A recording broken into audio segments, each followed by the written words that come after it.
फेंका और चल दिया। बस यही मनुष्य का जीवन है। घर परिवार की दुकान को हमने खूब सुंदर जमा के रखा है, बहू है, बेटा है, नाती है, पंती है, पोता है, बहुत जोरदार दुकान जमी हुई है। अब दुकान जम तो गई, माल भी खूब खप गया, माल भी खूब बिका। तुम जो कमा कर लाए, बेटे ने लिया, बहुओं ने लिया, पत्नी ने लिया, रिश्तेदारों ने लिया, नातेदारों ने लिया, कुटुंबियों ने लिया, सबने लिया। आखिरी में फिर क्या हुआ कि बाजार वापस बंद हुआ और कंधे पर लेकर चल।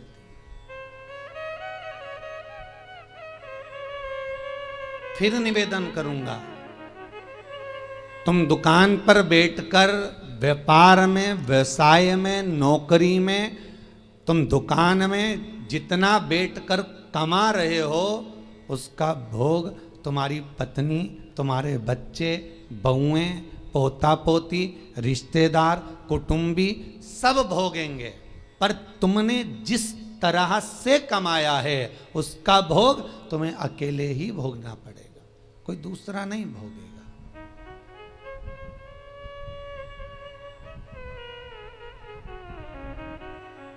जीवन में कुछ कर्म ऐसा करते हुए चलो। पत्नी कहे जब तुम 2 अगरबत्ती लगाओ, पत्नी कहे जब तुम मंदिर जाओ, उससे अच्छा पहला फर्ज तुम्हारा होना चाहिए, क्योंकि कमाई तुम कर रहे हो। दुकान पर बैठकर झूठ, छल, बेईमानी, प्रपंच, कपट सब काम तुम कर रहे हो। पत्नी ने एक बार भी नहीं बोला कि तुम छल करना, कि बेईमानी करना, कि कपट करना। उसने तो केवल शादी के समय पर 7 भांवर ली थी, तब पंडित जी ने किलवा दिया था। पत्नी के 7 वचन में से एक वचन था कि मैं तुम्हारे साथ ब्याह कर जा रही हूं तो मेरा भरण पोषण तुम्हें करना है। पर इतनी सी बात थी। उसके बाद पत्नी ने एक बार भी नहीं कहा कि तुम ढेर सारा कमा कर लेकर आओ। बच्चे कभी नहीं कहते कि पिताजी आप हमारे लिए झूठ बोलो, कपट करो, छल करो, बेईमानी करो। बच्चे कभी नहीं कहेंगे, ना पत्नी कहेगी।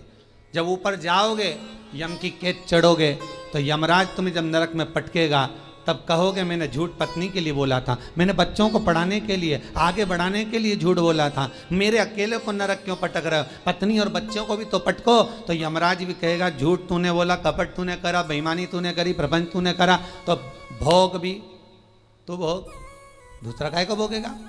इसलिए माता तुम्हें चिंता करने की जरूरत नहीं, तुम तो जोरदार जूड़ा मूड़ा बांध के अच्छे से रहो। पर मुख से तुम्हारा नाम है धर्म पत्नी। एक होती है पत्नी जो पति को पतन के रास्ते पर ले जाती है, सिनेमा घर ले जाती है, मायके ले जाती है, शॉपिंग मॉल ले जाती है, वो पत्नी कहलाती है। एक होती है धर्म पत्नी जो पति को धर्म के पथ पर लेकर जाती है। एक होती है धर्म पत्नी जो पति से कहती है, कथा आ रही है शिव महापुराण की, थोड़ी देर सुन लेना। अरे तो मैं दुकान पे नहीं बैठूं, दुकान पे टीवी लगवा लो, दुकान पर मोबाइल रख के सुनो। अरे नेट का खर्चा कौन सीवर वाला महाराज देगा? 150-200 रुपए का नेट चले तो कौन महाराज देगा क्या? तो पत्नी उस समय पर एक शब्द जरूर बोल दे कि कमा किसके लिए रहे हो, पहले ये तो बता। घर में रोटी का डब्बा लगा लगाया रह जाता है, पत्नी फोन कर करके रह जाती है, आ जाओ भोजन तैयार है, आ जाओ।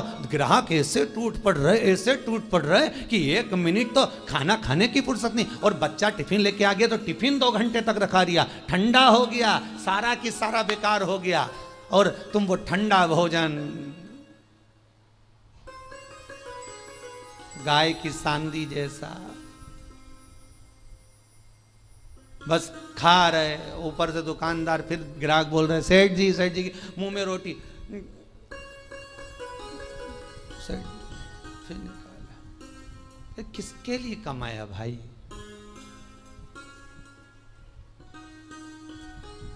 ना राम नाम लीनो तूने भरी जवानी में, तो डूब के मर जा रे चुल्लू भर पानी में। और समझने वाली बात तो यह है कि इतना बड़ा मनुष्य चुल्लू भर पानी में डूबे कैसे?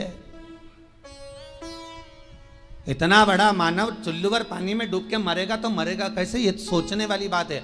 तो उसमें भी शास्त्र में वर्णन किया, जो मनुष्य भगवान का भजन नहीं करता, जो मनुष्य भगवत स्मरण नहीं करता, जो मनुष्य भगवत कीर्तन नहीं करता, जो मनुष्य कभी स्मरण नहीं करता, वो कीड़े की तरह जन्म लेता है और कीड़ा चुल्लू भर पानी में डूबकर मर सकता।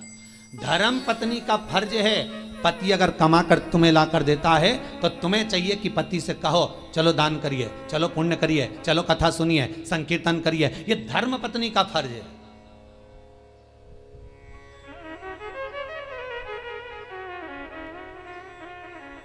सारे कथाकार मिलके, कई बार हमने सुना लोग उसको क्या नाम थी जिसकी नाक कट गई थी रे, है? तुम लोगों को बड़ा मालूम है।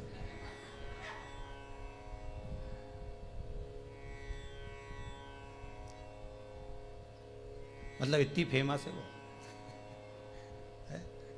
तुम्हें भी मालूम था? कड़ेल जी मालूम था? हाँ, बड़ी फेमस है वो भाई। होना भी चाहिए उसको फेमस, क्यों नहीं होना चाहिए? उसके बराबर दुनिया में कोई भक्त नहीं होगा भगवान का उसके जैसा। आप में से कितने लोग हैं जो भगवान के सामने जाकर कह दे मैं तुमसे शादी करूंगी? जितने लोग YouTube पर कथा सुन रहे, टीवी पर सुन रहे, ईमानदारी से बोल देना किसी ने जाकर भगवान के मंदिर में जाकर कहा हे भगवान मैं तुम्हारे साथ शादी करूंगी। तुम तो इंसान हो, वो राक्षसी थी सूर्पणखा जो भगवान के सामने सीधा प्रस्ताव लेकर पहुंच गई कि तुम सम पुरुष न मो सम नारी, इसलिए मैं तुमसे विवाह करना चाहती हूँ। भगवान इतने खुश हो गए कि जिंदगी में कहीं की तो मिली जिसने कहा कि तुम्हारे जैसा पुरुष नहीं होगा, मेरे जैसी नारी नहीं होगी। दुनिया समझे तब तो। यहाँ तो जो जाए भगवान के पास में, जरा भगवान दुकान नहीं चल रही, भगवान छोरा दे दो, भगवान बहू दे दो, भगवान ये दे दो। भगवान भी इतना बोर हो जाता कि भगवान ने भगत से कहा एक आध दिन तू आके बैठ जा यहाँ, एक बार आके बैठ जा। होता है एक भगत भगवान के पास पहुंच गया, भगवान सबसे ज्यादा अच्छी जिंदगी तो तुम्हारी है। भगवान ने कहा हमारी कहीं की जिंदगी अच्छी, और क्या, बढ़िया चांदी की थाली में पकवान आ रहे, लोग पंखा झेल रहे, एसी का रूम तुम्हारा, सारे मंदिरों देखे क्या ठाट के बने हुए हैं, मार्बल का फर्श, मखमल के गादी तकिया, क्या जोरदार जोरदार सारा ठाट, ऊपर चांदी का छतर लगा, हीरे के जेवरात पहने। भगवान सबसे ज्यादा सुखी तो तुम हो। भगवान ने कहा है अगर ऐसा सुख है तो एक काम कर, 24 घंटे के लिए तू हमारी जगह खड़े हो जा, चल आजा। तो क्या उसमें क्या होगा? 24 घंटे का कोई सुख होता? भगवान कहने लगे तू खड़ा तो मैं तेरी जगह चले जाता, तू मेरी जगह चले जा। अब भक्त तो बहुत नाराज तो था ही, उसने कहा ठीक है उतरो नीचे, उतरो। तो भगवान विष्णु और लक्ष्मी का मंदिर था, नारायण और लक्ष्मी का। तो भगवान बोले मैं अकेला जाऊं तो पत्नी को भी लाना पड़ेगा ना, तो पति ने अपनी पत्नी को भी बुलवा लिया, तू भी आ जा, आज अपन भगवान की जगह खड़े होंगे। भगवान को बाहर बैठ जाओ, जाओ मंदिर के बाहर, हम दोनों खड़े। भगवान बोले जैसे हम खड़े वैसे की वैसे खड़े रहना हो, हिलना डुलना नहीं, नहीं तो लोगों को मालूम पड़ गया ना, सोच लेना। हाथ पांव कुछ नहीं हिलना चाहिए, कुछ नहीं हिलेगा, तुम्हारे जैसे ही खड़े रहेंगे बिल्कुल। तो हो जाओ खड़े। भगवान हट गए, उन दोनों को खड़ा कर दिया, धनी लुगाई को, दोनों को, पति पत्नी को। राम जी भगवान नारायण तो आराम से ऐसा हाथ करके खड़े, लक्ष्मी जी वैसा हाथ करके। तो लक्ष्मी जी ऊपर चढ़ी और लक्ष्मी जी ने उसकी पत्नी का हाथ ऐसा करा, ऐसा करिए, मुस्कुरा, क्योंकि भगवान की मूर्ति मुस्कुराती हुई होती है ना। अरे करे कि नहीं करे दर्शन, करते ना, मुस्कुरा। और तुम भी ऐसे खड़े रहो, मुस्कुराते।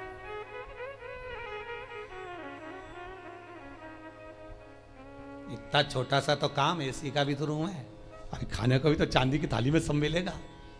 पत्नी से बोला खड़े रहे तो भगवान के जाऊं? लक्ष्मी नारायण कहा ठीक है जाओ। अब कब आऊं? भगवान बोले, तो वो बोला अभी हम सारा सुख भोग लें फिर आना आराम से। हाँ ठीक है, कल आ जाऊं कि आज ही आऊं? नहीं तुम तो शाम तक वापिस आ जाओ। हम भगवान वहां तक गए तो इन्होंने मुंह फिर उतार लिया। लक्ष्मी जी बोली मुस्कुराओ, फिर मुस्कुराओ। अब सब भगत दर्शन के लिए आने लगे भगवान के। ये दोनों मूर्ति ऐसे खड़े, कोई के मेरी बहू ऐसी, कोई के मेरा बेटा ऐसा, कोई के धंधा पानी नहीं चले, नीचे से चीटा चढ़ गया।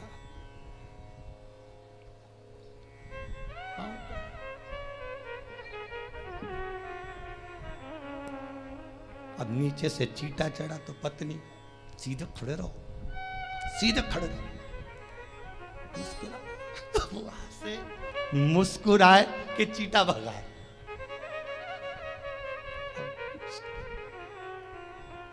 जहां लक्ष्मी जी खड़ी थी वही हाथ लेके मच्छर काटे जा रहा।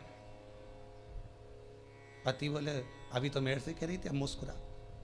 मच्छर खा रहा, मुस्कुरा। तब एक आया भगत, 11 दिए जला गया उनके बिल्कुल पांव के पास।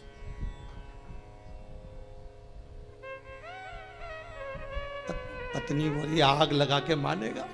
पति बोला मुस्कुरा, मुस्कुरा। अरे धोती जल जाएगी, मुस्कुरा, मुस्कुरा। ऐसी खड़े रहो, हिलना नहीं है, बिल्कुल मुस्कुराई। तब एक आई बेचारी नैनों से नीर बहाती हुई, भगवान बहुत दुखी हो गई। इतने में जो पास में खड़ी थी पत्नी, हमारे से पूछ ले हम कितने दुखी हैं। पति बोला तू चुप रह, मुस्कुरा, बस मुस्कुरा। चांदी की थाली में भोजन लग के आया। पति पत्नी के मन में धीरज बंधी। 8 घंटे से खड़े थे। घर पे होते तो चाय भी पी लेते, यहाँ तो कुछ भी नहीं आया। अब खाना आया है, जल्दी से खा लेना। पंडित जी थाली लाए, रखी, तुलसी डाली, हाथ में पानी लेके फेरा, घंटी बजाई, थाली ढाकी, वापिस ले गए। वापिस। पत्नी बोली और आएगा क्या? पति बोला चुप रहे, आज का गया अब तो कल ही आएगा। खड़े रहे।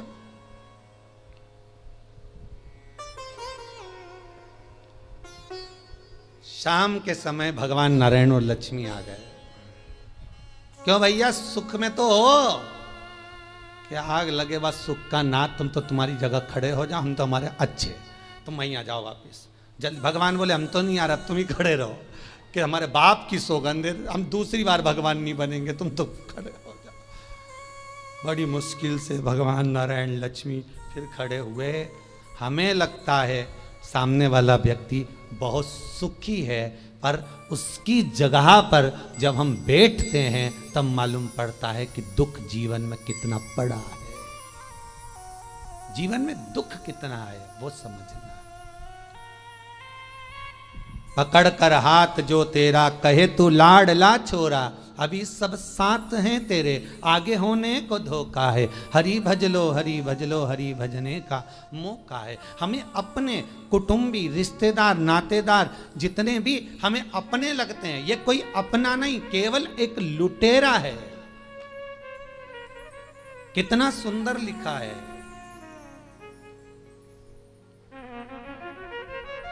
अगर आप लोग कभी गया जी गए होगे पिंडदान करने के लिए, तो गया जी में, गया जी के रेलवे स्टेशन पर एक बड़ा बोर्ड लगा हुआ है कि दुनिया के सबसे बड़े लुटेरे, चोटे घर के लोग ही होते हैं। एक आपकी श्वासें चुरा रहा है, एक आपका समय चुरा रहा है, एक आपका धन चुरा रहा है, एक आपकी संपदा चुरा रहा है। उस रेलवे स्टेशन पर लिखा है कि सबसे बड़े लुटेरे चोटे अपने ही होते हैं, और नीचे लिखा है सावधान रहिए। किससे? किससे सावधान रहे? अर्थात जो लूटने में लगे हुए हैं। कोई कहता पापा जी पापा जी पापा जी कहकर उनका सारा समय खा रहे हैं, मम्मी जी कर कर उसका सारा समय ले लिया, सब कुछ तो समाप्त हो गया। वो चरित्र कितना सुंदर है साहब, कि एक व्यक्ति के घर में शादी थी,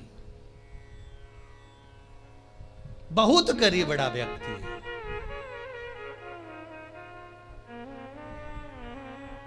इतना गरीब व्यक्ति, इतना गरीब, और उसके घर में बेटी का ब्याह, धन कुछ नहीं।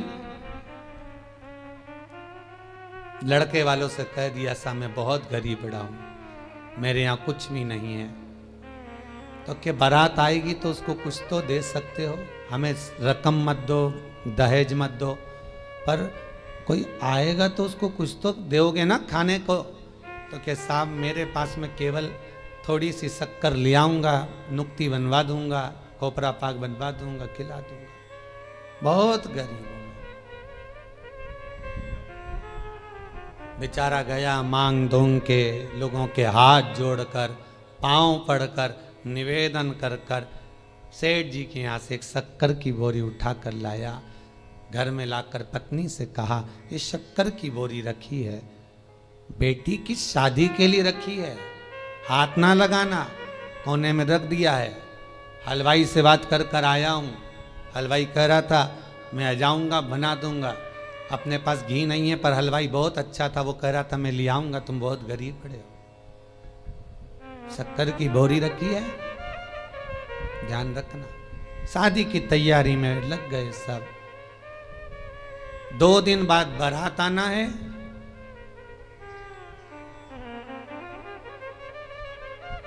एक दिन पहले हलवाई आ गया। हलवाई ने आवाज लगाया, भैया शक्कर की बोरी लाओ। जब शक्कर की बोरी लेने के लिए गए, जाकर देखा तो वो शक्कर की बोरी केवल खाली पड़ी हुई थी। उस पे किसी बच्चे ने सोया हुआ था, किसी मेहमान का बच्चा, उसने गंदगी कर दी थी। बोरी भी गंदी हो गई, हाथ लगाने के लायक नहीं बची। क्या हुआ था इस बोरी में? समाप्त तो हो गई शादी की एक दिन पहले। बस कुछ नहीं, घर में मेहमान आ गए। गरीब बहुत थे ये, तो मेहमानों को कुछ खिला पिला नहीं पा रहे थे। एक बच्चा बोरी से टिक के बैठ गया। उसने बोरी में उंगली करना प्रारंभ करा, एक छेद बना दिया। छेद में से शक्कर निकाल के खाने लगा। इतने में उसकी माँ आ गई। छोरा क्या कर रहा है? शक्कर खा रहा। माँ ने भगाया, वो भी पल्लू लगा के उसमें से शक्कर निकाल ली। किसी तीसरे ने देख लिया, क्या कर रही? कुछ नहीं, चाय बनाने के लिए शक्कर लिया। वो भी लग गई, उसने भी शक्कर निकाली। जितने मेहमान आए थे सब शक्कर खा गए, रिश्तेदार खा गए। शक्कर की बोरी पड़ी रही। हलवाई आ गया, आवाज लगाया, साहब शक्कर ला दो, चाशनी बनाना है, नुक्ती बना दूं, खोपरा पाक बना दूं, लाओ जल्दी लाओ। अंदर गया तो शक्कर की बोरी तो खाली पड़ी है। आवाज लगाया पत्नी को, सुनती हो? पत्नी दौड़ के आई, क्या हुआ स्वामी, शक्कर की बोरी कहाँ है? पत्नी बोली ये कहीं है। अरे शक्कर की बोरी कहाँ है? तो क्या ये है? तो मैं शक्कर की बोरी पूछ रहा हूं, तो ये क्या नमक की है तो शक्कर की। शक्कर की बोरी कहाँ है? तो ये शक्कर की बोरी की शक्कर कहाँ गई? पत्नी बोले मुझे क्या मालूम कहाँ गई, सब समाप्त हो गई। अब लेकर वो बोरी को गया, हलवाई से कहा भैया अब तो कुछ है नहीं इस बोरी में, झड़ा दी। बहुत गंदी हो गई थी, बाहर आखिरी में उसमें गंदी इतनी हो गई थी कि आग लगाना पड़ी। तो आग लगाते भी झड़ा के देख रहे हैं कि थोड़ी बहुत शक्कर निकल जाए तो चाशनी बन जाए और नुक्ती बन जाए, और कुछ नहीं बन पाया। तब धड़ धड़ाता हुआ बारात आ गई, और बारात दरवाजे पर आई तो रो रहा था। क्यों? क्योंकि खिलाने के लिए, देने के लिए कुछ भी नहीं बचा था। खूब रोया, तड़पा। ये शक्कर की बोरी और किसी व्यक्ति की कथा नहीं, ये अपनी है। ये शक्कर की बोरी है, ये शरीर। जैसे बोरी पेक लेकर आए थे उसी समय, जन्म के समय पर ये बोरी पूरी बंद की बंद आई थी। आंख नहीं खुली थी, कर्ण नहीं खुले थे, मुख नहीं खुला था। संपूर्ण बोरी बंद की बंद आई थी, ये संपूर्ण बोरी। फिर हॉस्पिटल में किसी ने इसमें छेकड़ा कर दिया, डॉक्टर सिस्टर ने धप मारी, छेकड़ा हो गया। सबने शक्कर खाना प्रारंभ कर दी। मेरा लल्ला, मेरा कल्ला, मेरा बल्ला, सब शक्कर खा गए धीरे धीरे धीरे धीरे। और आखिरी समय तक, अंतिम समय जब आ गया, 70-80 साल 90 साल हो गए, शक्कर की बोरी जब पूरी खत्म हो गई, श्वास दुनिया के लोगों ने, रिश्तेदारों ने सब काम में लगा लगा के ले लेकर शक्कर समाप्त कर दी। श्वास जब शरीर से चली गई, शक्कर की बोरी खाली पड़ी हुई है, कोई हाथ नहीं लगा रहा उस शरीर को, वो मर चुका है। यमराज आएगा धड़धड़ाता हुआ बारात लेकर, स्वागत के लिए क्या रखोगे? शक्कर की बोरी पड़ी है। और बचा था तो आग लगाई तो उसमें भी शक्कर के दाने ढूंढ रहे हैं। तीसरे के दिन जाके तो चार हस्तियां ढूंढ रहे हैं कि इससे नुक्ति बनाए कि खोपरा पाक बनाए। अब करे क्या? समाप्त।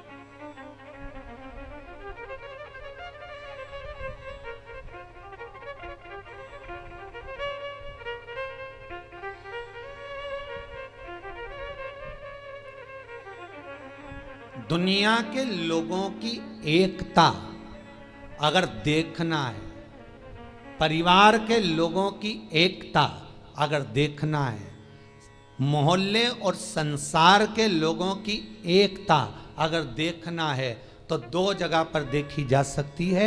एक, जो व्यक्ति आगे बढ़ रहा है उसको गिराने में, और दूसरा मुर्दे को उठाने में। ये दुनिया के लोगों की एकता, ये दो जगह पर देख सकते हो।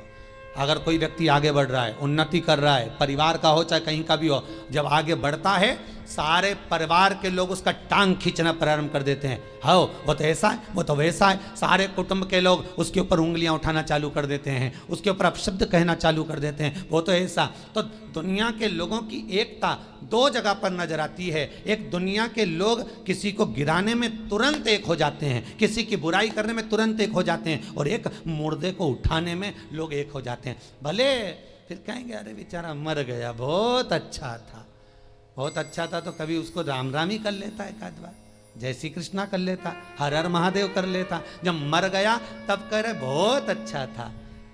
और सबसे अच्छा जब लगेगा जब वो शोक पत्र तुम्हारे पास आएगा और उसमें लिखा रहेगा इतनी बजे से इतनी बजे तक पगड़ी है, इतनी बजे से इतनी बजे तक रसोई है। और जब तुम जाके ना गुलाब जामुन ने खोपरा पाक ने बूंदी जब खाओगे, नुक्ति का रायता में बूंदी डाल डाल के डुबक डुबक के सेव डाल के जब पूड़ी के साथ खाओगे, और जितनी तुमने बुराई करी है उसके घर की नुक्ति और सेव कहीं ऐसी पच जाएगी।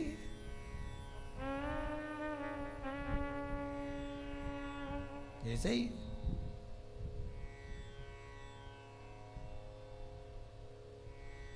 सहज नहीं है महाराज।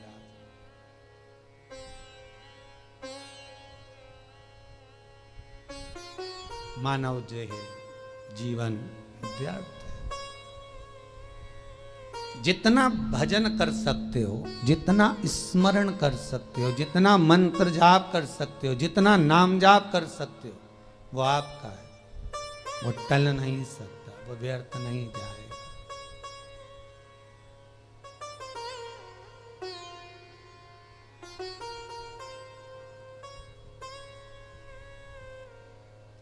तुम्हारा किया गया भजन, तुम्हारा किया गया कीर्तन और तुम्हारा विश्वास शंकर के प्रति खाली नहीं जा सकता, खाली नहीं जाएगा। विश्वास अगर पूर्ण है तो भगवान मिल जाएगा।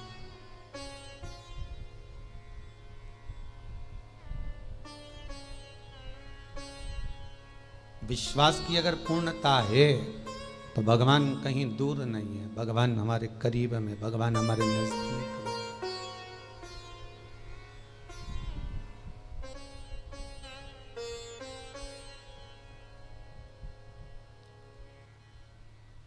कल गौशाला में हम शाम के समय पर थे, कथा के बाद आप लोग यहाँ कीर्तन कर रहे थे।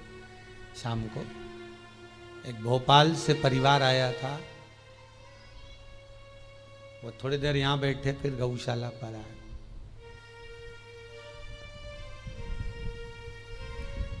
हमने कहा वहां जाकर बैठो हॉल में, दर्शन करो, कीर्तन चल रहे हैं, भाभी जी की भजन गा रही थी, कल हम सुन रहे थे वहां पर। तो हमें तो केवल दर्शन करना था, इसलिए यहाँ पर आए हैं, आपसे दो शब्द मिलना है। मैंने बोलो, हम यहाँ मिलते करते थोड़ा सा कम ही है, अभी कोरोना महामारी के कारण बहुत दूर किसी से नहीं। बोलिए क्या बात है, इतनी रात को आप आए? दिन में आते तो पूरा गौशाला देखते, वृद्धाश्रम देखते जो बन रहा है, कुबेर भंडारी का मंदिर देखते। कहा गुरुजी कौन सा काम होता है जो क्रूज मुरूज जब बिकते हैं उसका वो जो सामान बेचते हैं, मटेरियल वगैरह जो भी हो, री मटेरियल बेचने का, उस व्यक्ति ने कोई क्रूज मुरूज का री मटेरियल बेचते हैं, कुछ बेकार भंगार जो भी होता होगा, उसको बेचने में उसके 28 लाख रुपए उलझ गए थे। तो वो केवल ये बताने के लिए आया था कि 2 उपाय कर लिए, वो 28 लाख रुपए जो 12 साल से उलझे थे वो आ गए, बस ये बताने के लिए आया। हमने कहा आ गए तो शंकर जी को धन्यवाद दो, भोजन करो, जाओ, यहाँ तो भोजन चालू है, खाओ जाओ। आज आते आते हमारे आगर वाले भी, क्या नाम बताया,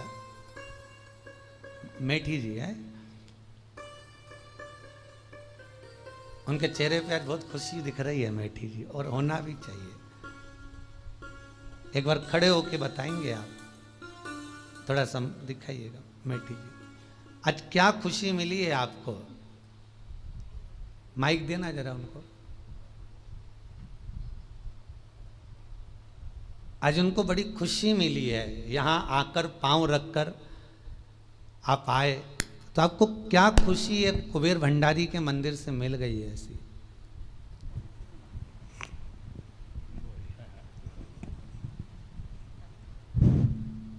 हम आगर से जब चले थे तो इस भावना के साथ चले थे कि गुरु जी से कोई साधन पूछेंगे, ये मेरा बिछोट बच्चा है जी, और ये इसका पुत्र है, ये बहू है, ये बड़ा बच्चा है जी, मेरा बिछोट बच्चा जो है, वैसे ये मेडिकल स्टोर पे बैठता है, ये भी मेडिकल स्टोर है, पर बिछोट ने वो इंजीनियर हो गया, बोले मैं तो नौकरी करूँगा।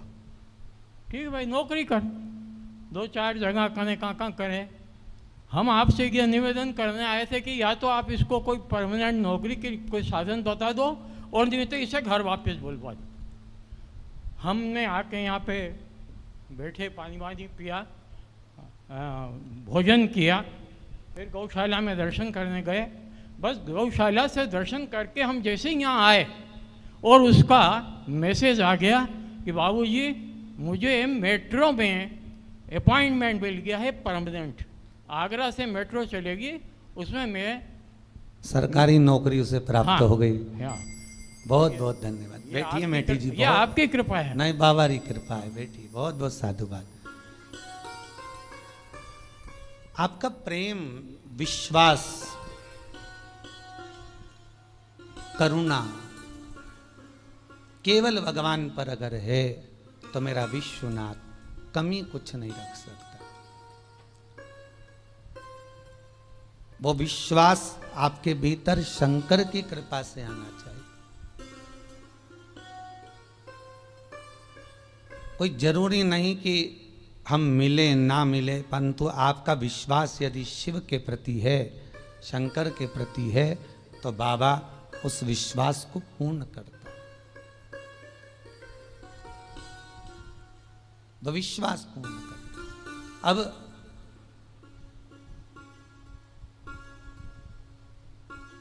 हीरा तो सबके भीतर समाया हुआ है, वो भगवत नाम का हीरा, वो सबके भीतर है।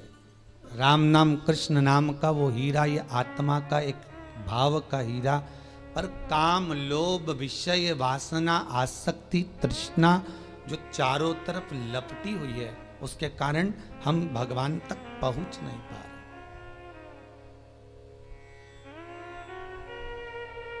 ठंड के दिनों में रेलवे स्टेशन पर जाकर खड़े होंगे तो मालूम पड़ेगा ये एक्सप्रेस इतने घंटे लेट चल रही है। पूछा जाए क्यों, तो कहा धुंध बहुत है, कोहरा छाया हुआ है, इसलिए ये धुंध के कारण, कोहरे के कारण बहुत लेट चल रही है। ट्रेन के सामने धुंध पड़ी है, इसलिए ट्रेन भी लेट हो जाती है।